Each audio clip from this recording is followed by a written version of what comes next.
Drop लेने का decision बहुत सारे बच्चों ने ले लिया है। अब क्वेश्चन ये है कि अब आगे कैसे बढ़े, हमारा रोड मैप क्या होना चाहिए। आप में से कई सारे बच्चों को ये लगता था पढ़ाई कर रहा हूँ मतलब बस लेक्चर देखते जा रहा हूँ, मैं सेल्फ स्टडी कर ही नहीं रहा था, पीवाईक्यूज मैंने करा ही नहीं है, मैं यूट्यूब पर रहा, मैं इंस्टाग्राम पे रहा। इस बार इंस्टाग्राम अनइंस्टॉल करके काम करना है। मॉक टेस्ट ना देना, चैप्टर टेस्ट ना देना, ये मोस्ट ऑफ दी गलतियां सारे बच्चे करते हैं। प्लानिंग करते हैं, यार इस हफ्ते के एंड तक ये हो जाएगा, अगले हफ्ते के अंदर ये हो जाएगा, उसके अगले हफ्ते के अंदर ये हो जाएगा, लेकिन एग्जीक्यूशन की बात आई तो कुछ भी नहीं हुआ। हेलो बच्चों, वेलकम टू गणित अंक। रिजल्ट हमारे पास है एंड ड्रॉप लेने का डिसीजन बहुत सारे बच्चों ने ले लिया है।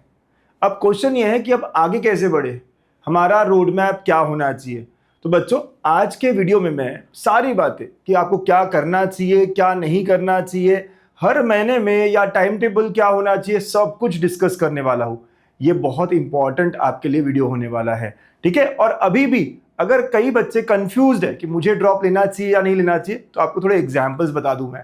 अगर आप ये सोच रहे हो मेरे बहुत कम परसेंटाइल है, अच्छा मिलेगा क्या, आगे अच्छा होगा क्या, देखो यहाँ पे नरेंद्र ने कर दिखाया है, 11 परसेंटाइल से 87 परसेंटाइल जंप लिया है। तो ये कर सकता है तो तुम भी कर सकते हो।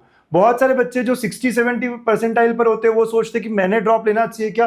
अगेन देखो यहाँ पर है ना, तेजस ने 84 से 98 कर दिखाया है। कुछ बच्चे ऐसे होते हैं जो 92-93 के अराउंड होते हैं, हमने लेना चाहिए या कॉलेज लेना चाहिए। Now it's up to you, but still अगर आप ये सोचते हो कि ड्रॉप लेके फायदा होगा क्या, तो चैतन्य ने करके दिखाया है 92 परसेंटाइल से 99.59। अगर ये बच्चे कर सकते हैं तो ऑफ कोर्स अगर ठान लो तो तुम भी कर सकते हो, राइट। बट इंपॉर्टेंट ये है कि कुछ गलतियां हमने लास्ट ईयर की थी वो हमें रिपीट नहीं करना है। इस बार अच्छे से और मतलब स्ट्रैटेजिकली पूरे प्लान तरीके से हमें काम करना होगा, ठीक है। बहुत सिस्टमैटिकली, डिसिप्लिन ये वर्ड आपको ध्यान रखना है, कंसिस्टेंसी ये वर्ड आपको ध्यान रखना है। तो कुछ मिस्टेक्स जो यूजुअली आप सबने करी होगी, लेट्स डिस्कस दोस फर्स्ट। और ये गलतियां हमें इस बार नहीं करनी है, जैसे कि सिर्फ लेक्चर देखते रहना। आप में से कई सारे बच्चों को ये लगता था पढ़ाई कर रहा हूं मतलब बस लेक्चर देखते जा रहा हूं, मैं सेल्फ स्टडी कर ही नहीं रहा था, प्रॉब्लम सॉल्विंग कर ही नहीं रहा था। तो ये गलती मुझे फिर दोहरानी नहीं है। पीवाईक्यूज मैंने करा ही नहीं है, इस बार पीवाईक्यू स्टार्टिंग से ही करनी है। आप सबको पता है कि आपने कौन सी मिस्टेक्स करी है, राइट। डिस्ट्रैक्शन, मैं यूट्यूब पर रहा, मैं इंस्टाग्राम पे रहा, इस बार इंस्टाग्राम अनइंस्टॉल करके काम करना है। 1 साल रिपीट कर रहा हूं, अपना एक्स्ट्रा 1 ईयर दे रहा हूं। मेरे बहुत सारे दोस्त आगे जा रहे हैं, ये मेरे लिए काफी खास ईयर है, इंपॉर्टेंट ईयर है, ठीक है। मॉक टेस्ट ना देना, चैप्टर टेस्ट ना देना, ये मोस्ट ऑफ दी गलतियां सारे बच्चे करते हैं। प्लानिंग करते हैं, यार इस हफ्ते के एंड तक ये हो जाएगा, अगले हफ्ते के अंदर ये हो जाएगा, उसके अगले हफ्ते के अंदर ये हो जाएगा, लेकिन एग्जीक्यूशन की बात आई तो कुछ भी नहीं हुआ। तो ये नहीं होना चाहिए, राइट। तो आई नो कि आपने 5 में से काफी गलतियां करी होगी, बट इस बार लिख के रखो, I will not do this, है ना। जो गलतियां मैंने करी है मैं दोहराऊंगा नहीं। तो क्या करना चाहिए ये भी देख लेते हैं, right. The most important thing is, ये सबसे इंपॉर्टेंट है, 1 सब्जेक्ट 1 टीचर। यार मैथ्स में इनसे भी पढ़ रहा हूं, उनसे भी पढ़ रहा हूं, उनसे भी पढ़ रहा हूं, सारे लोग सिमिलर ही पढ़ाएंगे, वही कंटेंट पढ़ाएंगे। जो अच्छा लग गया आपको बस उसे फॉलो करो। एक फिजिक्स, एक केमिस्ट्री, एक मैथ्स, दैट्स इट। टाइम भी कम है, अगर हम 2-2, 3-3 टीचर्स से पढ़ेंगे तो हम खुद की पढ़ाई सेल्फ स्टडी कब करेंगे, सॉल्व कब करेंगे। Please understand this. Daily study, last year कितनी बार आपने कहा होगा अरे बैकलॉग रह गया। इस बार नो बैकलॉग, कंसिस्टेंटली रोज पढ़ाई करूंगा, ईमानदारी से पढ़ाई करूंगा। बहुत सारे ड्रॉपर्स ने 99.95, 99.85, 99.7 ऐसे परसेंटाइल लाए हैं, लेकिन उनका एक ही कारण था, वो था कंसिस्टेंसी। साल भर मेहनत करी है, रोज मेहनत करी है, ठीक है। पीवाईक्यूज कम से कम 2 साल के करने हैं, 24-25 के करो, 25-26 के करो, एनी 2 ईयर्स, क्योंकि 2 साल में कई सारे सवाल, बहुत सारे क्वेश्चन आपको मिल जाएंगे, राइट। और अगेन जब भी कोई चैप्टर खत्म होता है उसकी टेस्ट देना, पता करना कि यहां मेरी क्या कमी है। एक लूप है बच्चा, है ना, ये सारा जो है ना एक परफेक्शन की तरफ या बहुत अच्छे स्कोर करने की तरफ जाना हो आपको, तो एक लूप है कि कॉन्सेप्ट पढ़ा, उसकी टेस्ट दी, और टेस्ट में जो गलतियां हो रही है उसे फिर हमने इंप्रूव करा, फिर से रिवाइज करा। तो ये लूप में आपको आना है। चैप्टर टेस्ट से आप डरते थे, अब देना है। टेस्ट को एनालाइज नहीं करते थे, अब करना है। प्लीज अंडरस्टैंड, ये बहुत इंपॉर्टेंट बातें हैं, सिर्फ सुनना नहीं है, अब करना भी है इन सबको, ठीक है। तो this is the things to do from now, from the start, ठीक है। अब शुरू करना है ये जर्नी हमें, ठीक। और आप सबको पता ही होगा ये जर्नी आप मेरे साथ भी शुरू कर सकते हो। जीटा ड्रॉपर्स की बैच हमने लॉन्च कर ली है, आप गणितंक ऐप पर चेक कर सकते हो, राइट। अब टाइम टेबल क्या होना चाहिए? वैसे तो यार अब पूरा दिन आपके पास होने वाला है, 3 स्लॉट में आप बांट लो, राइट। एक सुबह का स्लॉट बड़ा होना चाहिए एंड मोस्टली वो मैथ्स को दे सकते हो, बीच में दोपहर का स्लॉट आप केमिस्ट्री या फिजिक्स, और एक और शाम का स्लॉट। 9 से 10 घंटा पढ़ना ही पढ़ना है, कोई ऑप्शन नहीं है। लेक्चर्स हो सकते हो उसके अंदर, उसके अलावा सेल्फ स्टडी भी होनी चाहिए।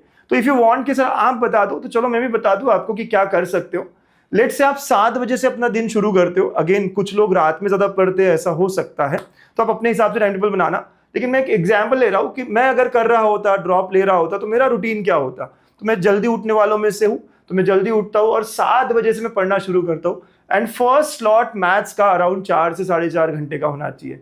तो 7 से लेके 11 साढ़े 11 तक मैं मैथ्स पढ़ रहा हूँ। इसमें हो सकता है मैं एक लेक्चर भी देख रहा हूँ 1.5 घंटे का, उसके अलावा 2-2.5 घंटे में प्रैक्टिस कर रहा हूँ, पीवाईक्यू सॉल्व कर रहा हूँ उसी लेक्चर पे बेस्ड, राइट। तो ऐसे आपको 4 साढ़े 4 घंटा पढ़ना ही है। अब 4 घंटा एक साथ नहीं पढ़ सकता, 2 घंटा पढ़ा, फिर थोड़ा ब्रेक लिया 10 मिनट का, फिर 2 घंटा पढ़ा, इस तरह आप चल सकते हो। देन सेकेंड, दोपहर में 1 से 4.5 या 3 घंटे का यहाँ पर आपको टाइम लेना है और यहाँ आप फिजिक्स कर सकते हो। अगेन इसमें 1-1.5 घंटे का लेक्चर होगा, 1-1.5 घंटे की सेल्फ स्टडी होगी, यानी कि पीवाईक्यू सॉल्विंग हो जाएगी। एंड थर्ड, शाम को 6 से 9, तो इसमें क्या होगा, ब्रेक्स भी आपको मिल जाएंगे। तो शाम का स्लॉट केमिस्ट्री के लिए होगा, तो यहाँ पे आपको ब्रेक भी मिल रहा है 1-1 1.5 घंटे का, ताकि आपको ऐसा भी ना लगे खाना खा लिया, उसमें थोड़ा घूम लिया, फ्रेंड से बात कर लिया, है ना, घर पे किसी से बात कर लिया, ये भी आप मैनेज कर सकते हो। आई नो बहुत बार आपको लोनली फील भी होगा, ड्रॉपर हो, अब बाकी सारे फ्रेंड्स आगे चले गए हैं, तो थोड़ा सा टच में रहने के लिए, थोड़ा सा रिफ्रेश करने के लिए आप थोड़ी चीजें कर सकते हो, वॉक कर सकते हो शाम का, एंड सो ऑन, बहुत सारी चीजें कर सकते हो। लेकिन 9 से 10 घंटा हमें पढ़ाई करना ही करना है, ये प्रायोरिटी पे होना चाहिए, ठीक है। तो इस तरह का डेली रूटीन आप बना सकते हो। और अगर इस डेली रूटीन के साथ आप अगले 4-6 महीने चलते हो, हमारे पास सिर्फ 6 ही महीने हैं, तो अगर 6 महीने आप ये करते हो, तो पहला ही अटेम्प्ट, दिसंबर का अटेम्प्ट ही हमारा बेस्ट अटेम्प्ट हो जाएगा मेरे बच्चों, राइट। तो सिर्फ फॉलो करना है आपको। अब ये जो मैं बता रहा हूं, जिस तरह मैं बताऊंगा, ऑलरेडी आपको किस दिन कौन सा चैप्टर पढ़ना है ऑलरेडी मैं आपको बताने वाला हूं, पूरा स्केड्यूल मैं आपको देने वाला हूं, बस आपको फॉलो करना है। किस मंथ में कितने चैप्टर होने चाहिए, कैसे कैसे हम सिलेबस कंप्लीट करेंगे, सारा मैं करवा दूंगा आपको, बस आपको फॉलो करना है, दैट्स इट। अब आपको बैकलॉग में नहीं आना है, पीछे नहीं आना है। तो कुछ इंपॉर्टेंट पॉइंट्स जो अभी से करने हैं, जो लास्ट ईयर नहीं किया था और जो टॉपर्स करते हैं, एक फॉर्मूला बुक सेपरेटली बनाना, अपनी फॉर्मूला बुक अलग होनी ही चाहिए, ताकि जब मैं रिवीजन कर रहा हूं, बहुत बार तकलीफ हुई थी ना लास्ट ईयर, एग्जाम के पहले कोई भी टेस्ट हो, अरे कहां से रिवाइज करूं, इतने सारे चैप्टर्स, या फिर यहां वहां से नोट्स ढूंढते रहते हो।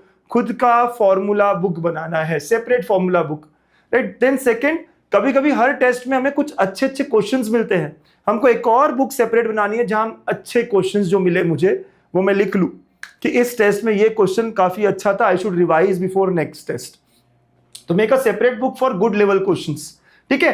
देन थर्ड, क्लास 11 टॉपिक्स कब करूं सर, ये भी एक सवाल है।